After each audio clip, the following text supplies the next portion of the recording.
Dear student, welcome to my channel. Student, आज के इस वीडियो में आपके लिए जो कक्षा 11वीं की फिजिक्स है दोस्तों, उसका अध्याय कणों के निकाय तथा घूर्णन गति, जो दोस्तों कणों का निकाय तथा घूर्णन गति है, अध्याय 7 के अंतर्गत सभी महत्वपूर्ण प्रश्न देखेंगे एवं उनके उत्तर देखेंगे। ठीक है डियर स्टूडेंट, तो देखिए, सबसे पहले हम आपके लिए बता दें इस अध्याय में, जो आपका अध्याय 7 है कणों के निकाय तथा घूर्णन गति में, सबसे पहला जो ये होता है कि जो घूर्णी गति है इसमें सब कुछ परिवर्तन हो जाता है। ठीक है, जैसे आपके लिए हमने रेखीय गति पढ़ाई थी, तो उसमें रेखीय गति के समीकरण थे, तो यहाँ पे घूर्णन गति के समीकरण हो जाएंगे। ठीक है ना।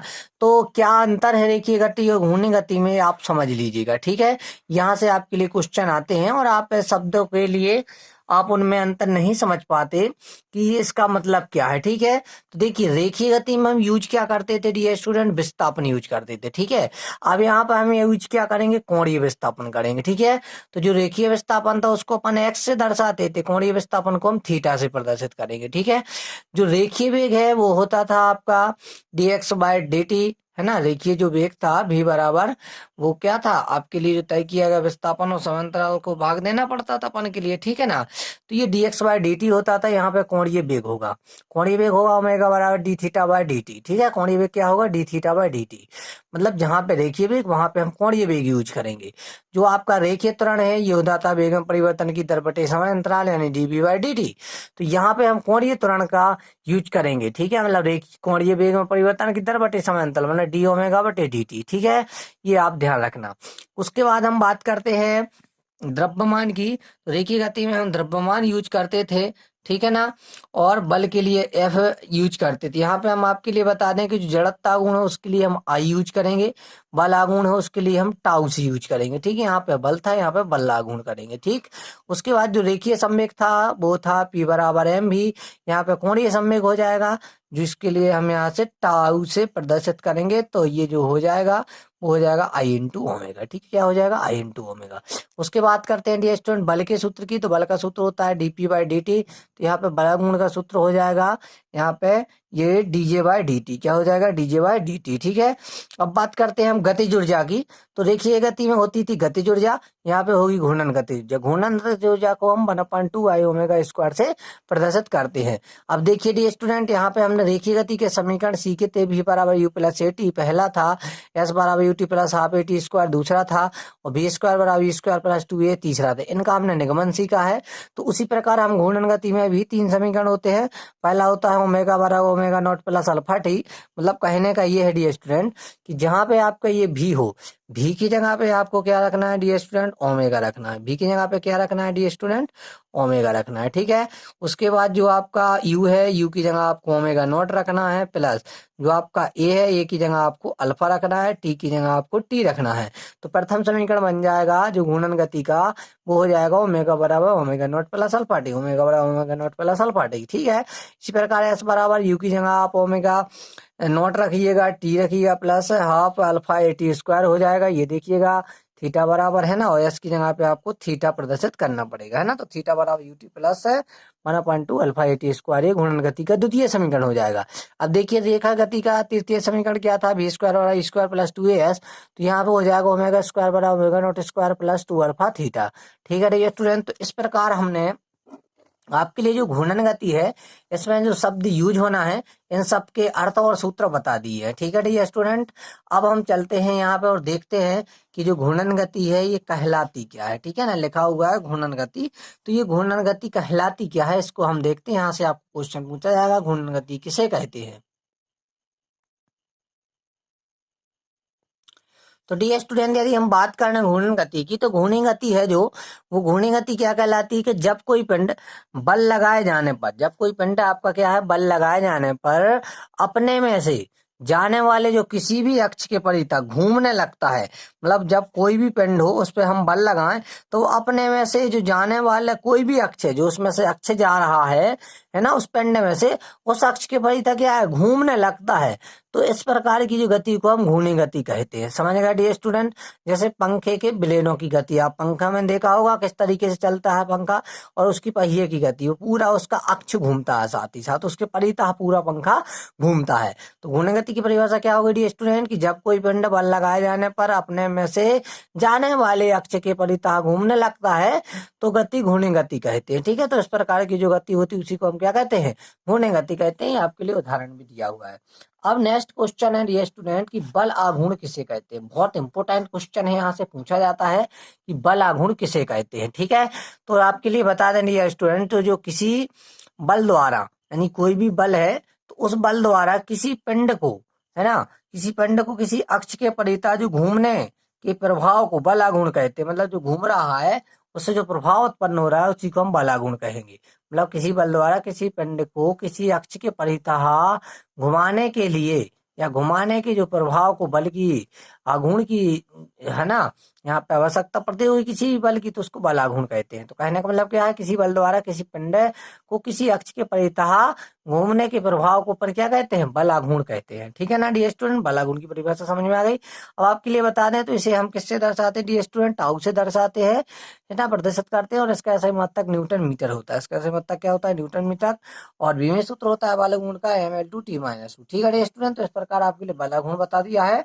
अब यहाँ पे हम देखते हैं डियर स्टूडेंट कोणीय वेग।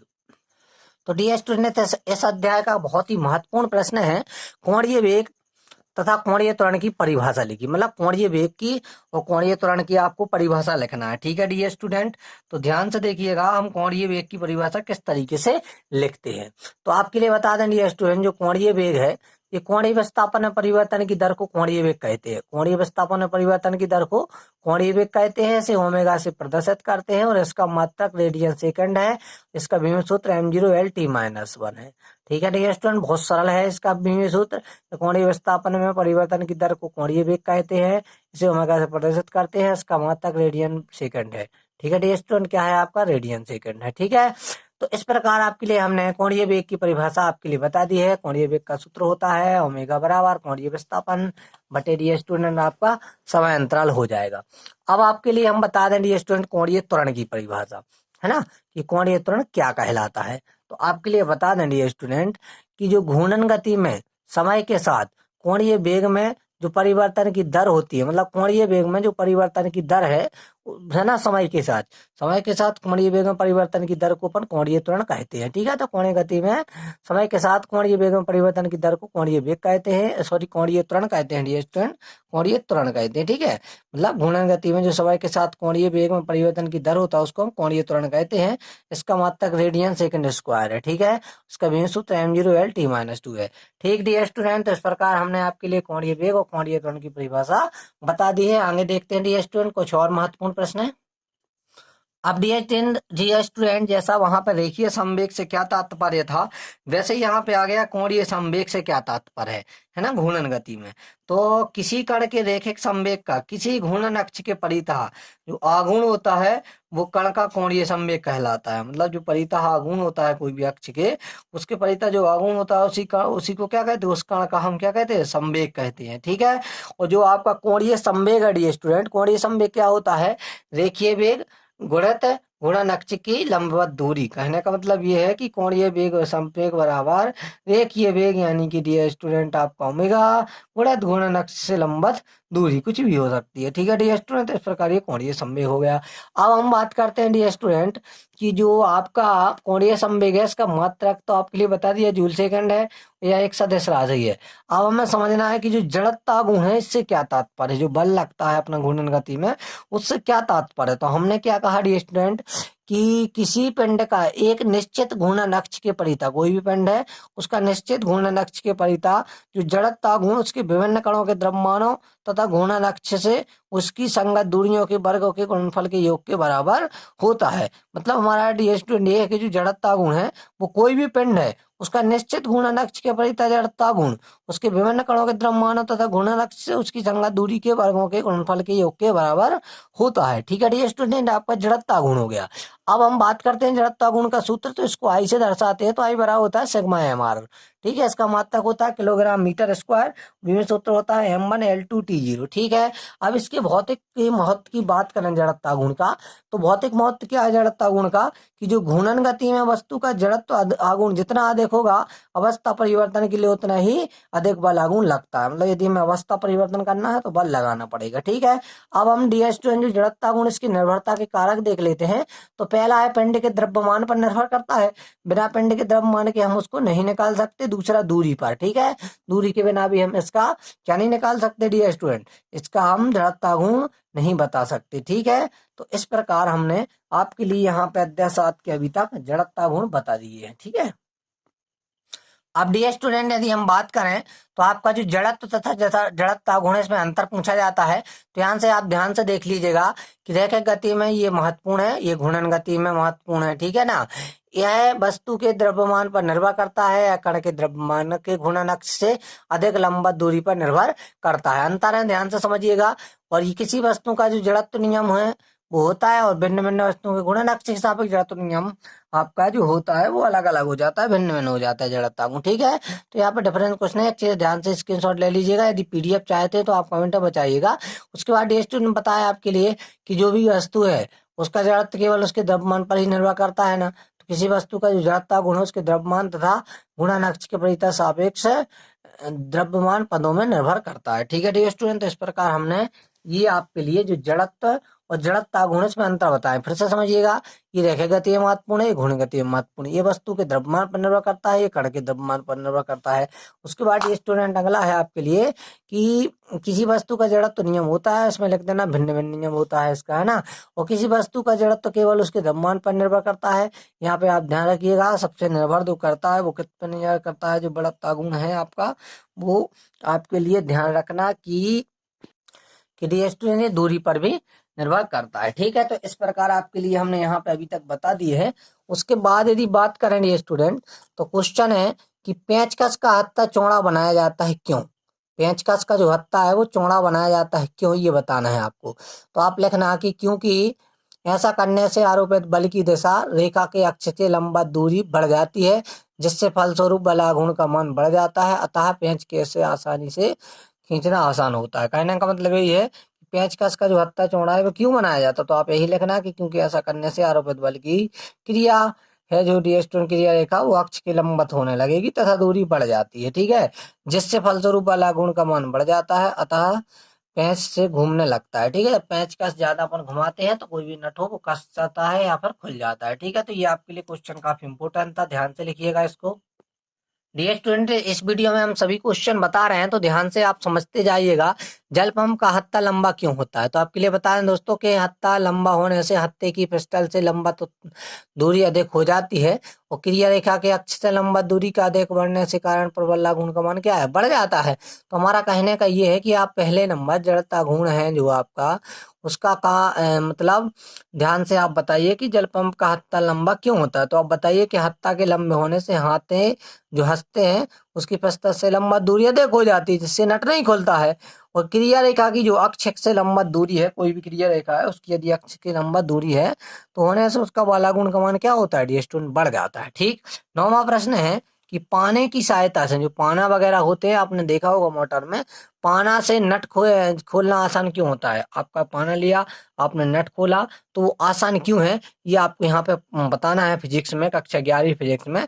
तो आप बताना है कि इस स्थिति में बल की क्रिया रेखा की अक्ष से लंबा दूरी बढ़ जाती है। ऐसी स्थिति में जो बल की क्रिया रेखा है उसकी अक्ष से लंबा दूरी क्या हो जाती है, बढ़ जाती है, ठीक है, जिससे बलागुण का मान भी बढ़ जाता है, और अतः नट आसानी से घूम जाता है। जब उसका बलागुण बढ़ेगा तब तो आपका घूम पाएगा ना, ठीक है। तो इस प्रकार पानी की सहायता से नट को खोलना आसान क्यों होता है ये समझ में आ गया। अब डी स्टूडेंट बहुत ही अच्छा क्वेश्चन है, साइकिल के पहिए में स्पोक्स क्यों लगाए जाते हैं। स्पोक्स आपने देखा होगा साइकिल में भी गाड़ी में लगे रहते हैं, तो ये क्यों लगाए जाते हैं ये आपको आज फिजिक्स बताएगी, ठीक है। साइकिल के पहिए में स्पोक्स क्यों लगाए जाते हैं, तो आपके लिए बता दें कि जो पहिए में स्पेक्ट्रम लगाने से उसका जो अधिकांश द्रव्यमान है उसके सिरों पर केंद्रित होता है, जिससे उसका जड़ता गुण अधिक होता है। जब जड़ता गुण अधिक होने के कारण पहिया एक समान रफ्तार से घूमने लगता है तो फलस्वरूप झटके नहीं लगते, ठीक है। तो इसे बोलते हैं हम साइकिल के पहिए में स्पोक्स क्यों लगाए जाते हैं, ठीक है। अगला क्वेश्चन है दोस्तों कि आपकी जो दक्षता है ना, दक्षता, इस दक्षता को आप लिखना है पड़ेगा कि इसकी दक्षता क्या है। तो ऐसा होने से बल की प्रतिक्रिया के अक्ष से लंबा दूरी बढ़ जाती है, तथा कम है वो बल लगाकर दरवाजे को आसानी से खोल या बढ़ा दिया जाता है, ठीक है। तो ये आपकी परिभाषा हो गई, आपकी हो गई ये आपका कि दरवाजा खोलने से हैंडल है ना दरवाजे से दूर लगा रहता है क्यों, ये आपको बताना था। उसके बाद बहुत महत्वपूर्ण क्वेश्चन है आप इनका स्क्रीनशॉट ले लीजिएगा दोस्तों। सब नहीं समझा पाएंगे क्योंकि वीडियो काफी लंबा हो जाता है। बाकी आप पे जो नहीं बनता है तो आप कमेंट में बताइएगा। डी स्टूडेंट देखिए, ये आपका ये हेलीकॉप्टर में दो नोजक लगे होते हैं क्यों, और ये संवेग संरक्षण का नियम ये भी हमने आपको पढ़ा दिया। ठीक है, तो इतना नहीं लिखना है, जितना अभी दिया गया है उतना लिख के आइएगा। तो डी स्टूडेंट हम आपके लिए बता दें कि आपके लिए सामान्य विधि से घूर्णन गति के जो समीकरण है इनका निगमन करना, और जो घूर्णन गति के समीकरण उनका समाकलन विधि से निगमन करना, इनको आप ध्यान से समझ लीजिएगा। यहाँ पे आप मान लीजिएगा, है ना। उसके बाद जो कोणीय त्वरण है वहां से शुरुआत कीजिएगा। चिंता नहीं कीजिएगा दोस्तों, यदि आप नहीं बनते तो आप कमेंट में बताइएगा। अभी तो हम केवल रिवीजन करा रहे हैं, इसलिए हम आपको करके नहीं बता रहे, केवल सॉल्यूशन बता रहे ताकि आप इसको हल कर सके। ठीक है डी स्टूडेंट, तो ये आपका प्रथम समीकरण है। ये सामान्य विधि से हमने देखिए किस तरीके से किया, कोणीय त्वरण से हमने शुरुआत की थी। तो अंतिम वेग माइनस प्रारंभिक बटे समांतराल, अंतिम वेग आपका ओमेगा है, अंतिम वेग ओमेगा, प्रारंभिक ओमेगा नॉट है, बटे आपका समांतराल टी है। तो टी इस साइड भाग में तो इस साइड गुणा में चला जाएगा ना, तो ये अल्फा टी हो जाएगा। ओमेगा को ओमेगा, माइनस को माइनस, ओमेगा नॉट को ओमेगा नॉट। ये ओमेगा नॉट इस तरफ माइनस में तो उस साइड प्लस में, यानी कि ओमेगा बराबर omega not plus alpha T. ये आपका क्या हो गया, विशिष्ट व्यंजक हो गया। यही तो आपका गति का जो घूर्णन गति है उसका प्रथम समीकरण है ना डी स्टूडेंट। ठीक है, उसके बाद देखते हैं हम द्वितीय समीकरण को। तो डी स्टूडेंट द्वितीय समीकरण के निकालने के लिए कुछ नहीं करना है, आपको औसत वेग निकालना है, omega not plus omega upon 2। उसके बाद जो ओमेगा है, ओमेगा की वैल्यू रख दीजिएगा। ओमेगा की वैल्यू मतलब गति का प्रथम समीकरण, ओमेगा बराबर omega not plus alpha T. तो omega not plus alpha T हमने ये मात्र रख दिया, और ये आपका दो का दो रख दिया। ठीक है ना। उसके बाद दो को ओमेगा नॉट और ओमेगा नॉट हमने जोड़ दिया, तो यहाँ पे 2 ओमेगा नॉट बच गया, और प्लस आपका अल्फा टी बचा है। ठीक है, उसके बाद हम क्या करते हैं कि दो से इसको काट देते हैं, अलग अलग भाग देते हैं। यहाँ पे दो बचा रहेगा, दो से दो कट जाएंगे, तो ओमेगा नॉट प्लस एक बटे दो अल्फा टी हो गया। अब डियर स्टूडेंट, जब ये अल्फा टी हो गया तो हम क्या करेंगे कि इसमें हम क्या करते हैं अल्फा टी में, कि इसको कोणीय विस्थापन निकाल लेते हैं, मतलब इसमें समय का गुणा और कर देंगे। ठीक है, तो देखिए एक औसत वेग गुणित समय कर देंगे। तो थीटा बराबर औसत वेग है आपका ओमेगा नॉट प्लस है 1/2 alpha T into T. Theta बराबर हो जाएगा, टी का गुणा होंगे तो ओमेगा नॉट टी, टी का गुणा टी में होगा तो टी स्क्वायर अल्फा का अल्फा। ठीक है, इस प्रकार ये द्वितीय समीकरण हो गया है। स्क्रीनशॉट लेते जाइएगा ध्यान से। डी स्टूडेंट, उसके बाद हम देखते हैं गति का तृतीय समीकरण, है ना। तो प्रथम लिख देंगे ओमेगा बराबर omega not plus alpha T, दोनों तरफ इसका वर्ग कर देंगे, ओमेगा वर्ग बराबर ओमेगा नॉट वर्ग प्लस अल्फा वर्ग और टी वर्ग। ठीक है, अब यहाँ से हम क्या करेंगे डी स्टूडेंट की जो ओमेगा वर्ग और अल्फा टी स्क्वायर इसका पूरा होल स्क्वायर लगा देते हैं। फिर होल स्क्वायर को हम खोल लेंगे, ए का स्क्वायर प्लस बी का स्क्वायर, है ना, प्लस 2ab। ठीक है, तो इसको हमने मान रखा, और यहाँ से हमने इसको पूरा सॉल्व किया डी स्टूडेंट, तो इस प्रकार हमें लिए समीकरण मिल गया। उसके बाद ये स्टूडेंट इस अध्याय में से आपके लिए समाकलन विधि से भी आ जाएंगे गति का प्रथम समीकरण, तो इस टाइप से आप मान लीजिएगा। उसके बाद ये स्टूडेंट जो आपका पहला है, शुरुआत कीजिए अल्फा बराबर कोणीय वेग बटे कोणीय वेग में परिवर्तन की तरफ बटे समांतराल। ठीक है, तो अल्फा बराबर D omega by D theta D हो जाएगा। जो डी टी को अपन यहाँ से भाग है तो इस साइड गुणा में ले जाएंगे, तो अल्फा डी टी हो जाएगा, तो अल्फा डी टी बराबर डी ओमेगा हो जाएगा। तो यहाँ से डी ओमेगा बराबर अल्फा डी टी हो जाएगा, मतलब आगे पीछे कर देंगे। अब हम क्या करेंगे डी स्टूडेंट की, जब जो आपका टी बराबर 0 समय है तो कोणीय वेग ओमेगा नॉट होगा, और जब टी बराबर आपका टी समय होगा तो कोणीय वेग ओमेगा होगा। ठीक है ना। तो डी स्टूडेंट हमने क्या किया, ओमेगा 0 से ओमेगा लिमिट रखी और 0 से टी लिमिट रखी। तो इसके लिए अल्फा ये डी टी है, यहाँ पे 1 डी ओमेगा है। तो 1 का होता है दोस्तों ओमेगा, तो ओमेगा नॉट से ओमेगा बराबर लिख लीजिएगा कि जो आपका अल्फा है इसको बाहर ले लेंगे, 1 का हो जाएगा आपके लिए क्या टी, और इसकी जगह मान रखेंगे तो टी ही रहेगा, मतलब ओमेगा है जो आपका, यहाँ से देखिएगा ये क्या बच जाएगा, ओमेगा नॉट बराबर आपके लिए अल्फा, है ना, और टी माइनस 0 यानी कि अल्फा टी सीधा बचा। ओमेगा बराबर omega not plus alpha T. ठीक है, ये माइनस में है तो उस साइड जाके आपका ये ओमेगा नॉट प्लस में हो जाएगा, इस साइड से आपका ये प्रथम समीकरण मिल जाएगा, ओमेगा बराबर omega not plus alpha T. ठीक है स्टूडेंट, तो इस प्रकार आपके लिए यहाँ पे इतना समझ में आ गया होगा। उसके बाद स्टूडेंट ये दो समीकरण और हैं, इनका स्क्रीनशॉट लीजिएगा और ध्यान से आप इसको लिखिएगा, है ना। यदि नहीं बनता तो आप कमेंट में बताइएगा, आपके लिए हम अलग से वीडियो बनाएंगे जिसमें इसको अच्छे से बहुत विस्तार से समझा देंगे। ठीक है डी स्टूडेंट, इस तरीके से यहाँ तक। और डी स्टूडेंट फिर ये आपका समाकलन विधि से तृतीय समीकरण, ठीक है, इसको आप ध्यान से लिखिएगा। नहीं बनता है चिंता करने की कोई बात नहीं डी स्टूडेंट, अलग से हम वीडियो बनाएंगे, वहां पे आपके लिए पूरा समझा देंगे। ठीक है, यहाँ तक है और ये इतना है। उसके बाद ये स्टूडेंट देखिए लास्ट स्टेप है ना, इसका स्क्रीनशॉट ले लीजिएगा। तो डियर स्टूडेंट, इस प्रकार हमने अध्याय 7 कणों की निकाय तथा घूर्णन गति में सभी महत्वपूर्ण प्रश्न एवं उनकी परिभाषा समझा दी है। डियर स्टूडेंट, इतनी मेहनत से वीडियो बनाया, यदि वीडियो अच्छा लगा हो तो प्लीज लाइक कीजिएगा और दोस्तों आप कमेंट में बताइएगा वीडियो कैसा लगता है, और चैनल पर नए हैं दोस्तों तो प्लीज सब्सक्राइब कर बेल आइकन को प्रेस जरूर कीजिएगा। धन्यवाद।